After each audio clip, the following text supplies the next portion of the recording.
मर्यादा पुरुषोत्तम श्री राम हमारे आदर्श हैं, हमारे पूर्वज हैं। मैं तो जिम्मेदार इन दोनों को मानता हूं, बिहार की सरकार को भी और बंगाल की सरकार को भी, और दोनों को राष्ट्रपति महोदय को इन पे एक्शन लेना चाहिए। दंगाई अगर मुसलमान हो तो उसे भी सजा मिलनी चाहिए, हिंदू है तो उसे भी सजा मिलनी चाहिए, और अदर्स कोई है तो उसे भी मिलनी चाहिए। लॉ एंड ऑर्डर जो है उससे समझौता नहीं करना चाहिए। मुसलमानों को आप वर्गलाना छोड़ दीजिए, उनका तुष्टिकरण छोड़ दीजिए, उनके लिए काम करिए, रियल में काम करिए, तब आपकी कोई बात होगी। नीतीश कुमार जी को नरेंद्र मोदी जी से सीखना चाहिए कि नरेंद्र मोदी जी ने किस तरह से पूरे देश को हैंडल किया है और गुजरात में किस तरह के वो काम करके एक विकास का मॉडल पूरे भारत को दिया। सर, पश्चिम बंगाल में जिस तरीके से 30 तारीख के बाद लगातार हिंसाएं हो रही हैं, पत्थरबाजी हो रही है, यही हाल जो है वो बिहार में है। जनता मांग कर रही है कि राष्ट्रपति शासन लगना चाहिए पश्चिम बंगाल में, पर ममता बनर्जी जो है वो ये कहती हैं कि हालात ठीक है और चुप्पी साधे बैठी है।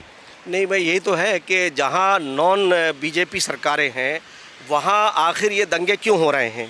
इसलिए दंगे हो रहे हैं कि मुसलमानों को ताकि ये एहसास कराया जाए, उन्हें डराया जाए कि वो इनका वोट बैंक बना रहे।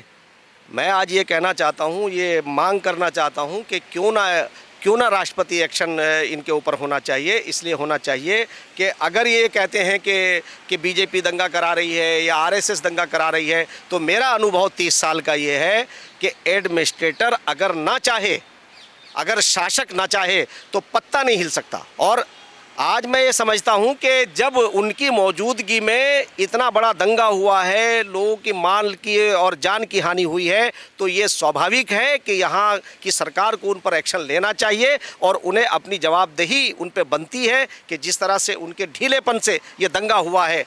भाई, एक त्यौहार है हमारा, हम सब लोग मिलजुल के मनाते हैं। मुसलमानों को क्यों इस पर कोई परेशानी होगी कि अगर उनका वहाँ से रामडोल निकल रहा है या राम यात्रा निकल रही है? बल्कि हमें तो पुरुषोत्तम मर्यादम श्री राम की हमने देखा है कि मुसलमान स्वागत करते हुए देखा है। तो इसलिए इनका ये कहना कि इस पे जो है वो आरएसएस ने या बीजेपी ने ऐसा काम करा दिया, ये गलत बात कह रहे हैं। ये अपनी जवाबदेही से, अपनी जिम्मेदारी से भागना है।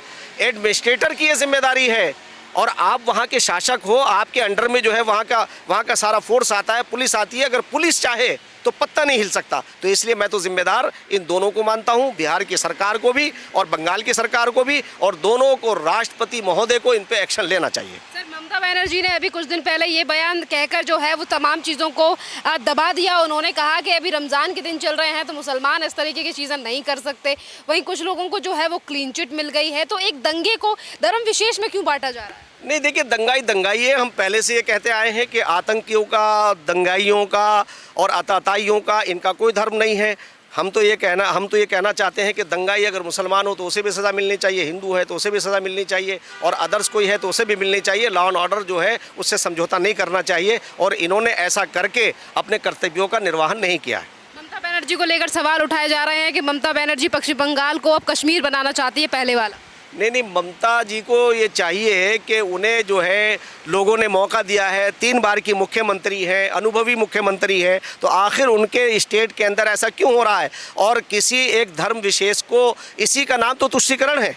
इन्होंने दिया तो कुछ नहीं है, सिर्फ तुष्टीकरण इसी को कहते हैं कि उन्हें आप हाशिए पे ला के रख दें और उनका तुष्टीकरण करते रहें। आपको उनके एजुकेशन पे ध्यान देना चाहिए। हम ये देखते हैं जब वो पत्थरबाजी हो रही है उसमें हम देखते हैं स्टेटस क्या है, वहाँ के लोगों का जीवन यापन करने का तरीका क्या है। भाई, आप उस पर काम करिए, एजुकेशन पे काम करिए, उनके लिए रोज़गार के मौके फराहम करिए, ना कि आप उन्हें उकसा करके उनका तुष्टीकरण करके एक विशेष पार्टी के या विशेष एक संगठन के खिलाफ आप उनका जहन बनाए। ये गलत है। अब ये बात हम होने नहीं देंगे। मुसलमान देश का जान चुका है, बंगाल का भी जान चुका है। हम ये कहना चाहते हैं कि भाई, जितनी भी पॉलिटिकल पार्टी हैं, आपकी किसी से दोस्ती और दुश्मनी नहीं है। जो आपका काम करे आपको उसका साथ देना चाहिए। आपको किसी का बंधुआ मजदूर नहीं बनना चाहिए। मैं मुसलमानों से बंगाल और बिहार के अपील करना चाहता हूं कि इलेक्शन में आप ऐसे लोगों को वोट दें जो देश के लिए कल्याणकारी काम कर रहे हों, जो विकास के कार्यों में लगे हुए हों।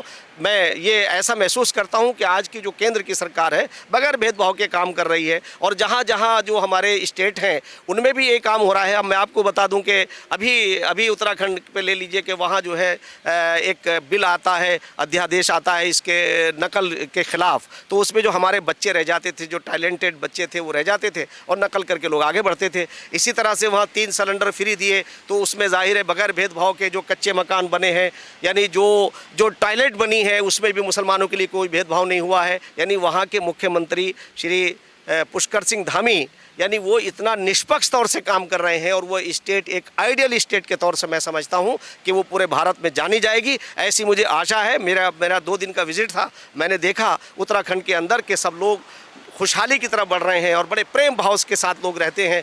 तो भारतीय जनता पार्टी की जहाँ जहाँ सरकारें हैं वो अच्छा काम कर रही हैं और मुसलमानों को मैं समझता हूँ कि अपनी दूरियों को कम करना चाहिए और उनके कार्यों को जो उन्होंने किए हैं उसे सराहना चाहिए और वेलकम करना चाहिए। ममता बनर्जी हमेशा ये कहती हैं कि पश्चिम बंगाल में हालात ठीक हैं, पश्चिम बंगाल या फिर हमारी सरकार को गिराने के लिए झूठी अफवाहें फैलाई जा रही हैं। यही बातें उन्होंने नंदीग्राम में जब हिंसा हुई थी तब भी कही। नहीं देखिए, ममता जी को ये कहना, एक आदमी अपनी जिम्मेदारी पे बैठ कर के ये बातें करे, मैं ये समझता हूँ कि ये उन्हें अपने कर्तव्यों से भागना है। कोई ये कहे कि मेरे घर के अंदर इसलिए वो हो गए, साहब आपने घर के दरवाजे खुले छोड़े तो चोर तो आएंगे ही। अगर आप ये बात कहना चाहते हैं तो ये तो आपका एक बहुत बढ़िया सा तरीका है बचने का। आप अपने चरित्र को ठीक करिए, आप वहाँ लॉ एंड ऑर्डर के लिए जो है वो तमाम फोर्स को तैयार रखिए कि जो भी दंगाई हो उसे कंट्रोल करें। अगर दंगा करने वाला कोई भी हो, उसका धर्म कोई भी हो, उसकी ज़ात कोई भी हो, उसे कंट्रोल करना चाहिए। क्या यहाँ का दिल्ली का एडमिनिस्ट्रेटर जो श्री नरेंद्र मोदी, उनसे ये कहते हैं कि आप जो हैं वो आप इस पे समझौता करें? नहीं, बिल्कुल। मैं समझता हूँ कि हमारी ममता बहन को इस पर सोचना चाहिए और ये चीज़ें नहीं चलनी चाहिए। मुसलमानों को आप वर्गलाना छोड़ दीजिए, उनका तुष्टिकरण छोड़ दीजिए, उनके लिए काम करिए, रियल में काम करिए, तब आपकी कोई बात होगी। दोनों राज्यों या फिर और भी जगहों की बात करें तो हमारे देश में अनगिनत त्यौहार आते हैं, पर ज़्यादातर जो पत्थरबाजी और हिंसा है वो इन्हीं कुछ गिने चुने राज्यों में रामनवमी के मौके पर ही क्यों होती है? नहीं, मैं ये तो कहना चाहता हूँ कि इन्हें तो ये चाहिए था कि मर्यादा पुरुषोत्तम श्री राम के बारे में इन्हें बताना चाहिए था और मुसलमानों के इलाके में भी जाके बताना चाहिए था कि ताकि अगर कोई मुसलमान जो है ऐसा करता है तो मैं उन मुसलमानों से कहना चाहता हूँ कि मर्यादा पुरुषोत्तम श्री राम हमारे आदर्श हैं, हमारे पूर्वज हैं और जो 1,24,000 अवतार आए हैं दुनिया में, उनमें से मर्यादा पुरुषोत्तम श्री राम भी हैं। वो समाज सुधारक थे, अच्छे इंसान थे। उन्होंने पूरे बगैर भेदभाव के जो राम राज्य की बात लोग करते हैं, आज भी राम राज्य की कल्पना करते हैं, वो यही तो करते हैं कि बगैर भेदभाव के काम होता था। आज उन्हीं के मर्यादा पुरुषोत्तम श्री राम को आइडियल मान करके श्री नरेंद्र मोदी जी प्रधानमंत्री हमारे देश के, वो उन्हीं चीज़ों को तो आगे बढ़ा रहे हैं। सबका साथ, सबका विकास, सबका विश्वास और सबके प्रयास के ऊपर जो बात हो रही है वो यही तो है। तो इसलिए मैं कहना चाहता हूँ कि मुसलमानों को ख़ास तौर से ये इन तमाम बातों का संज्ञान लेना चाहिए और अपनी दूरियों को कम करना चाहिए। सर, इसी के साथ नीतीश कुमार बार बार पे कह रहे हैं हालात ठीक हैं और आज उन्होंने बधाई भी दी है रमज़ान को लेकर लाल किले से, मतलब जो पोस्टर लगा रखा था लाल किले का। बड़ी देर से बधाई दी। रमज़ान का तो आज 12वां रोज़ा है, यानी आज जो है बड़ी देर की मेहरबान आते यानी नीतीश कुमार को असल में अब जो है मैं समझता हूं कि उनका ये ढीलापन जो है ये अच्छा नहीं है। एक अच्छे लोगों में उनका नाम आता था श्री नरेंद्र मोदी के, तो वो बड़े साथ में उन लोगों ने काम किया है। मैं समझता हूं कि नीतीश कुमार जी को नरेंद्र मोदी जी से सीखना चाहिए कि नरेंद्र मोदी जी ने किस तरह से पूरे देश को हैंडल किया है और गुजरात में किस तरह के वो काम करके एक विकास का मॉडल पूरे भारत को दिया। तो आज मैं समझता हूं कि नीतीश कुमार को श्री नरेंद्र मोदी जी को से सीखना चाहिए कि उन्होंने किस तरह से अपने आप को स्थापित किया। जिन जिन राज्यों में हिंसा हो रही है, जितने भी तमाम विपक्षी पार्टियां हैं, 2024 की तैयारी करके बात तो यही कही जा रही है कि हिंदू मुसलमान सिर्फ केंद्र सरकार करती है, मोदी जी करते हैं। नहीं देखिए, मैं समझता हूं कि मोदी जी ने कभी हिंदू मुसलमानों की बात नहीं की है। ये दरअसल पिछले 75 सालों के अंदर अगर मैं ये कहूं कि मुसलमानों को वोट बैंक बना के रखा और उनसे इन्होंने लाभ उठाया, उन्हें कुछ नहीं दिया। आज मैं ये पूछना चाहता हूं कि आज नरेंद्र मोदी जी तो 9 साल से प्रधानमंत्री हैं। आरएसएस ने 1925 में वो बनी। आरएसएस ने अपने समाज को, देश को आगे रखा है। वो एक राष्ट्रवादी संगठन है, कहीं उन्होंने राष्ट्र विरोधी कार्य नहीं किया है। तो इसलिए अगर जो लोग ऐसा इल्ज़ाम लगाते हैं, ऐसा भ्रम पैदा करते हैं, उन्हें नहीं करना चाहिए। बल्कि नरेंद्र मोदी जी और आरएसएस ये राष्ट्र को समर्पित लोग हैं और आज पूरी दुनिया के अंदर जो राष्ट्र की हमारी छवि बनी है वो एक मजबूत राष्ट्र की, एक सभ्य राष्ट्र की, एक अच्छे राष्ट्र की, एक विकसित राष्ट्र की हमारी छवि है और वो आज इन 9 सालों के अंदर स्थापित हुई है। मैं ये बात कहना चाहूँगा कि जैसे ये दंगा हुआ है इस वक्त और वो अभी तक चल रहा है, तो उस वक्त गृह मंत्रालय को इसके ऊपर जो है संज्ञान लेना चाहिए और उन्हें वहाँ एक्शन लेकर के राष्ट्रपति शासन लगाना चाहिए ताकि वहाँ लॉ एंड ऑर्डर की स्थिति अच्छी हो जाए।